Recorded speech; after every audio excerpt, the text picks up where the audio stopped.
May 30th, 1942. The air inside the British War Office felt heavy, thick with tobacco smoke and scepticism. Around the long oak table sat men who had built empires and defended them, officers of rank and engineers of renown, all staring at the eccentric admiral who dared to challenge the very laws of the sea. Admiral Louis Mountbatten stood upright, his voice crisp and calm as he delivered the words that froze the room. "If we cannot capture a port," he said, "then we shall build one, piece by piece, and tow it to France." For a moment silence ruled. Then a ripple of laughter filled the chamber, the kind of laughter born not of humour but disbelief. The idea was madness, they thought. Construct an entire harbour, drag it across the English Channel under fire, and expect it to survive the fury of tides and storms? Impossible! Yet, beneath the ridicule, the seed of history had been planted. That moment in the War Office would mark the birth of the Mulberry Harbors, the audacious floating ports that would one day decide the fate of D-Day. What followed was not a story of soldiers charging through gunfire, but of engineers waging war against nature itself. To understand why this idea mattered, we must return to a failure so bloody and disastrous it reshaped Allied strategy forever: the raid on Dieppe. August 19th, 1942. The beaches of northern France turned crimson beneath the rising sun. More than 6,000 Allied troops, mostly Canadian, stormed ashore in Operation Jubilee, an experimental attack meant to test German defences. Within hours it became a slaughter. German machine guns embedded in steel and concrete shredded the assault before it reached the seawall. Tanks bogged down on the shingle, unable to climb the sea defences. 9 hours later, the beaches were littered with wreckage: charred metal, broken rifles, and the dead. Of the nearly 5,000 Canadians who landed, more than half were killed, wounded, or captured. The message was clear: attacking a fortified port was suicide. Future invasions would need ports, but capturing them intact was impossible. So what if the Allies didn't capture one at all? What if they brought their own? The seed of that thought began to germinate in the minds of the planners. Churchill, ever the visionary, had toyed with similar ideas during the First World War. Floating piers, modular quays, portable docks. Now, with the shadow of Dieppe fresh, and the fate of Europe in the balance, his imagination returned to the impossible. He scribbled a note to Mountbatten with characteristic brevity: "Piers for use on beaches. They must float up and down with the tide. The anchor problem must be mastered. Let me have the best solution worked out, don't argue the matter. The difficulties will argue for themselves." That note would become the commandment of an impossible mission. From the corridors of the War Office, a quiet army of engineers, architects, and dreamers began to gather. Men who thought not in terms of tactics or tonnage, but of tides, currents, and structural stress. They were told little, only that their work would determine whether the Allies could invade Fortress Europe. The first meetings took place in the halls of the Institution of Civil Engineers, Westminster, where scepticism reigned supreme. Could a harbour truly be built from concrete and steel, broken into pieces, floated across 30 miles of treacherous water, and assembled in days? The logistics alone were staggering. To supply an invasion of France, the Allies would need to unload 12,000 tons of cargo daily: fuel, ammunition, food, vehicles, under fire, in all weather, without an existing port. Failure would doom the entire invasion. Lieutenant General Frederick Morgan and his COSSAC planning team began the grim calculations. A harbour the size of Dover would need to be recreated from scratch.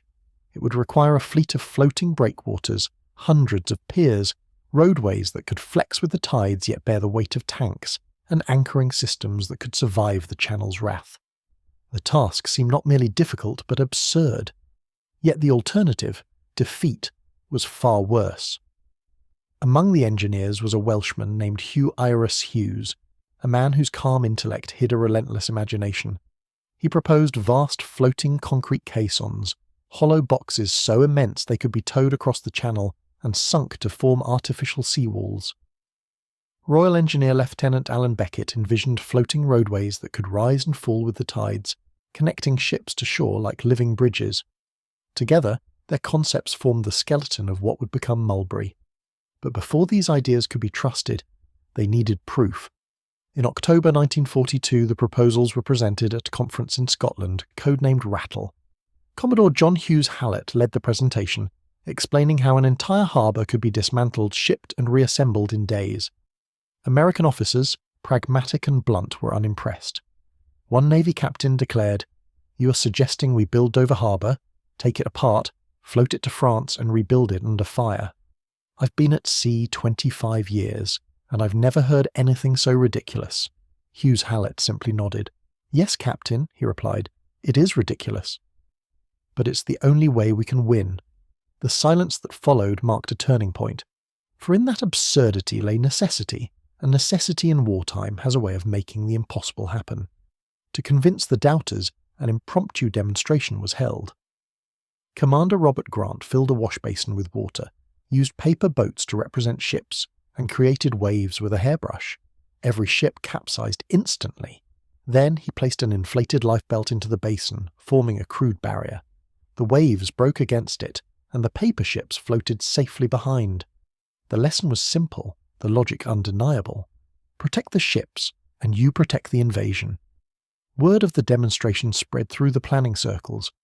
Suddenly the laughter faded. By early 1943, Churchill's vision was no longer dismissed. It was becoming a classified engineering directive. In August of that year, at the Quebec Conference, the plan reached the highest levels of Allied command. Churchill, standing beside Roosevelt, unveiled the concept with his typical flair. "We shall build harbours where none exist. The enemy will not believe it possible, and that disbelief will be our greatest weapon." Roosevelt, an engineer by training, grasped the brilliance of it instantly. After 2 days of deliberation, the Allied Chiefs of Staff gave their approval. Construction would begin immediately. What had started as a wild idea was now official military doctrine. The codename was chosen: Mulberry. It meant nothing, revealed nothing, and yet within it lay the fate of millions. Across Britain, shipyards, quarries and riverbanks were transformed into secret construction sites. Concrete caissons, codenamed Phoenix, began to rise like silent giants. Steel pontoons, known as Beetles and Whales, were fabricated in factories that only months earlier had built bomb shelters. Each piece was designed to fit another, forming a floating jigsaw that would one day create a port large enough to sustain an army. Secrecy was absolute. Workers signed the Official Secrets Act and were told only that they were building something crucial to the war. Rumours spread: underwater fuel depots, submarine traps, even post-war housing experiments. But no one knew the truth. Only a handful of planners understood the full magnitude of what they were attempting. Britain was preparing to do what no nation had ever done before: engineer victory itself. The impossible was no longer theory, it was under construction. From the summer of 1943 onward, Britain became a single vast construction site disguised as an island at war. Along the Thames, the Medway and the Clyde, enormous dry docks roared to life. Civilians working under armed guard poured thousands of tons of concrete into colossal steel moulds that looked like fragments of a dream too large to name. These were the Phoenix caissons, giant floating chambers, hollow yet indestructible, designed to form the breakwaters of a harbour that did not yet exist. Each stood as tall as a 6-story building, each weighing thousands of tons, each destined to be towed across a storm-ridden channel to the shores of France. The Mulberry Harbors were no longer sketches on paper. They were taking form in the mud and fog of Britain's rivers. The sheer logistics were staggering. More than 40,000 men and women were employed on the project at any given time. Cement came from Scotland, steel from Wales, timber from every county in England. Entire shipyards were converted overnight, their cranes refitted to lift concrete instead of hulls. The demands strained Britain's wartime economy to the breaking point, yet the work never stopped. Every hammer strike echoed with purpose. The engineers had no illusions about the task. The Phoenixes had to float perfectly balanced until they were deliberately flooded on the French coast. A single leak, a miscalculated valve, and an entire unit could capsize. Tolerances were measured not in inches but millimetres.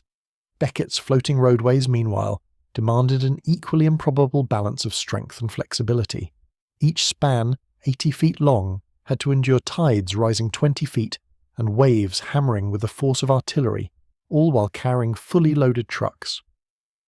After countless failures, He developed a joint system that allowed the roadways to twist like a living thing without breaking.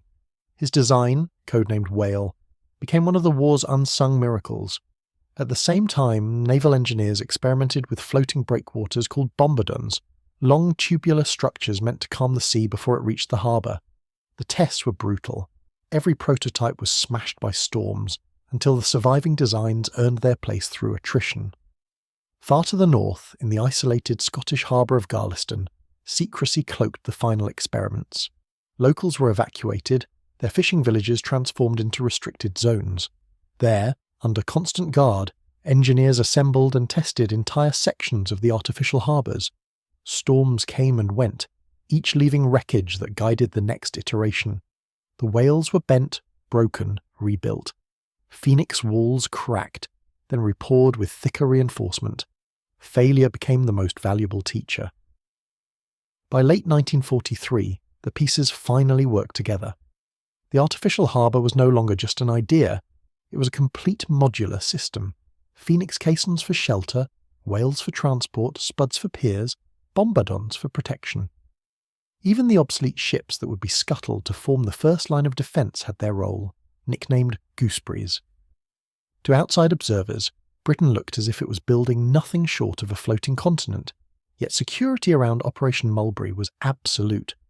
The project's name was chosen precisely because it meant nothing, just the next random word on a list of code names. Even the men mixing the concrete did not know what they were building. The few who guessed stayed silent, aware that loose talk could cost lives. SMI-5 agents monitored local pubs and mailrooms for leaks. German reconnaissance planes flew overhead, photographing massive shapes along the coast, but they never deciphered their purpose. The official cover story, experimental anti-submarine barriers, seemed plausible enough. Then, in May 1944, just weeks before D-Day, disaster nearly struck. The Daily Telegraph crossword began featuring strange clues: Utah, Omaha, gold, sword, Juno, and, to the horror of British intelligence, Mulberry. MI5 stormed the home of Leonard Dorr, the schoolteacher who compiled the puzzles. Under interrogation, Dorr explained that he often asked his students for interesting words, and those students lived near American troops stationed in southern England. The words had been overheard in passing, fragments of conversation absorbed by curious ears and transformed into harmless puzzles. Pure coincidence, a coincidence that might have doomed the greatest secret of the war. When the investigation concluded, MI5 ordered the matter buried. The word Mulberry would never again appear in public until after the invasion. By then, thousands of components had already been completed. 213 Phoenix caissons, 33 spud pierheads, 10 miles of floating whale roadways, 24 bombardon, breakwaters, and 70 derelict ships prepared for scuttling. Moving this man-made armada would require 150 ocean-going tugs and months of preparation. The Phoenixes were so immense they could only be launched at high tide. They crept down the rivers like silent fortresses, guided by tugboats and watched by bewildered villagers who could only guess what they were seeing. In early June 1944, those same villagers would watch the sky fill with planes and the horizon with ships. The invasion was at hand. The first movement orders for Mulberry came on June 4th, but weather in the Channel turned violent. Wind and waves battered the waiting tugs as Eisenhower postponed Operation Overlord by 24 hours. The massive Phoenixes bobbed uneasily in mid-channel, each the size of a battleship yet entirely hollow. Men on the towing vessels prayed the storm would pass before the structures broke apart. It did. On the night of June 5th, with the storm easing, the tugs moved into formation. The invasion of Normandy was underway. While soldiers stormed the beaches of Utah, Omaha, Gold, Juno and Sword under machine gun fire, the engineers of Mulberry began their own assault against the sea. In the hours after D-Day, convoys of tugs appeared on the horizon, dragging the Phoenixes, whales, spuds and bombardons toward the French coast. Every movement was pre-calculated. Buoys had been laid days earlier by reconnaissance craft to mark the exact placement of each component. At Omaha and Gold Beaches, Royal Navy survey ships guided the armada into position under the constant echo of artillery. By June 7th, the first Phoenix caissons were being sunk a mile offshore. Flood valves were opened in precise sequence, allowing seawater to fill the hollow chambers until each massive block settled onto the seabed like a cornerstone of empire. Around them, obsolete ships steamed into their final positions and were deliberately scuttled, forming the outer gooseberry line. Smoke from the beach drifted over the water as the engineers worked, their calm precision an astonishing contrast to the chaos of battle raging just beyond. The sea that had once destroyed so many prototypes now began to yield. Within 48 hours, the first sheltered waters of the artificial harbours appeared, calm pockets of ocean surrounded by concrete and steel. For the first time in history, humanity had built a port from nothing under fire in the middle of a war. The impossible was becoming real, yet the Atlantic still had one more test to give, and it would come with all the fury of nature unleashed. ChatGPT ha detto, June 19th, 1944. The wind began as a whisper across the Normandy coast, a low moan that turned by nightfall into a scream. Within hours, the English Channel, so calm on D-Day, had transformed into a furious grey monster. Waves climbed to heights unseen in decades, winds roared at nearly 60 miles per hour, and the sea itself seemed to conspire against the fragile new harbours. The Mulberry engineers, many of whom hadn't slept in days, ran from one creaking structure to another, fighting to save what they had built. The storm raged for 3 days. At Omaha Beach, where Mulberry A was still unfinished, the waves broke the bombarded breakwaters like twigs. Phoenix caissons cracked open, steel cables snapped, whale roadways twisted into heaps of scrap. Entire piers were torn from their moorings and hurled onto the beach. When the storm finally calmed on June 22nd, the American harbour was gone, shattered, scattered, beyond repair. It had lasted barely a week. Yet just 30 miles to the east, at Arromanches, Mulberry B, nicknamed Port Winston, still stood.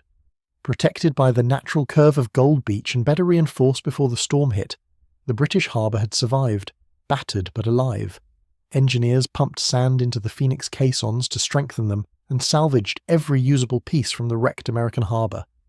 Piece by piece they rebuilt and reinforced Port Winston until it became a miracle of endurance. From that moment on, every supply ship, every tank, every ration bound for Allied forces in Normandy passed through its floating gates. The statistics that followed seemed almost unreal. Through Port Winston flowed more than 2.5 million men, 500,000 vehicles, and 4 million tons of supplies. Day and night, convoys arrived and departed without pause. Truck engines roared over the whales, the flexible steel roadways bending gently with each tide. Cargo ships unloaded ammunition, fuel, food, and medical supplies directly onto the beaches, bridging the distance between sea and shore like arteries feeding a living body. Mulberry had become the lifeline of liberation. The harbour had been designed to last only 3 months, but it endured for 10. The men who kept it running, Royal Engineers, Navy crews, and dock workers, performed miracles daily. They patched holes, replaced moorings, and guided convoys through fog and air raids. They lived in constant danger, as German artillery occasionally found their range, but the supplies never stopped. The Germans, meanwhile, could scarcely comprehend what they were witnessing. Their entire defensive doctrine had rested on one unshakable assumption, that no army could invade and sustain itself without a captured port.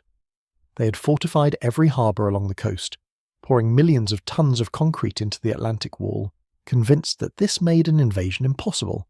Now, to their disbelief, the Allies had brought their own ports with them. German intelligence, having missed every sign of Mulberry's existence, had no contingency plan. Their carefully built fortresses were useless, bypassed by floating cities assembled offshore. Albert Speer, Hitler's Minister of Armaments, would later write that the Atlantic Wall, constructed with 17 million cubic metres of concrete and over 1 million tons of steel, was rendered meaningless in 2 weeks by an idea of simple genius. That simple genius was Mulberry. Yet behind that genius lay sweat, exhaustion, and a scale of coordination unmatched in military history. The Phoenix caissons alone required more concrete than some nations produced in a year. Their construction demanded the synchronized efforts of dozens of civilian firms and military units, working under absolute secrecy. The towing operations that carried them to Normandy were feats of seamanship bordering on madness. 150 tugs threading through minefields, towing 6,000-ton structures at barely 4 knots. Many of the sailors involved were civilians drafted for the task, men used to harbour work now navigating open seas under threat of enemy attack. Only a handful of Phoenixes were lost in transit, a testament to their skill and discipline. After the war, Colonel V.C. Steer Webster, one of the leading Royal Engineer officers on the project, left behind notes that captured the impossible pressure they had faced. Every calculation, he wrote, was made in the knowledge that failure would not simply cost lives, it could lose the war. His diaries describe Churchill himself visiting the tests, striding along the floating whales as trucks thundered past, muttering that if the contraptions held in France as they did in England, we shall owe you eternal gratitude. They did hold, barely, but enough. The storm that destroyed Mulberry also proved the necessity of the concept. The block ships, the gooseberries, held firm, sheltering dozens of vessels that would otherwise have been dashed against the shore. Even in ruin, the Mulberries justified every risk. The Americans, forced to abandon their wrecked harbour, adapted quickly. Using the lessons learned from Mulberry, they perfected direct beach unloading, turning chaos into efficiency. By July, Omaha Beach alone was handling 12,000 tons of supplies per day, without a harbour, but with knowledge born of one. Still, it was Port Winston that carried the true weight of the campaign. Through summer and autumn, as Allied forces broke out of Normandy and surged across France, the floating port remained alive. When Cherbourg finally fell, its facilities were so wrecked by German demolitions that it could not replace Port Winston for weeks. By then, the artificial harbour had already delivered enough material to sustain entire armies. Even after the war, its innovations continued to echo. Beckett's flexible roadway design became the foundation for modern floating bridges. The techniques for mixing and curing concrete developed for the Phoenixes transformed post-war construction. The management of vast, secret multi-industry projects laid the groundwork for later achievements, from oil platforms to space programs. The Mulberry Harbors had not only won a battle, they had rewritten the rulebook for engineering itself. The men who built them, however, received little fame. Wartime secrecy kept their story hidden for decades. Many returned to quiet lives, their contributions unknown even to their families. Hughes died without public recognition. Beckett continued his work as an engineer, rarely speaking of the invention that changed the war. Only years later would historians and military scholars grasp the magnitude of what they had achieved. The Institution of Civil Engineers eventually listed the Mulberry Harbors among the greatest engineering feats in history, alongside the Suez Canal and the Hoover Dam. In 1984, on the 40th anniversary of D-Day, surviving engineers gathered once more at Arromanches. They stood on the beach where their floating city had once pulsed with life, the sea calm now, the remnants of the Phoenix caissons still visible at low tide.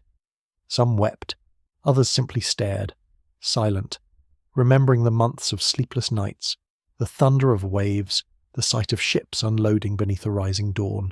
One of them, Sir Bruce White, spoke for them all. Every principle we knew said it couldn't be done. But war doesn't care about principles, it demands results. We built a harbour that floated, that rose and fell with the tide, that survived storms and shellfire. It wasn't perfect, but it worked. And because it worked, the invasion held. Standing beside him, Alan Beckett, the quiet engineer whose whales had carried the weight of history, added softly, "I designed it to last 3 months. It lasted 10. I suppose that's good engineering." As the tide rolled in, the sea whispered against the ruins of Port Winston, the bones of an idea that had changed the world. The Germans had built walls of concrete to keep an army out. The Allies built floating walls to bring one in. The difference between the two was imagination. That was how Europe was won, not only by courage and blood, but by minds that refused to accept the limits of what was possible. The Mulberry Harbors were more than ports. They were proof that when the stakes are absolute, human ingenuity can make the impossible float.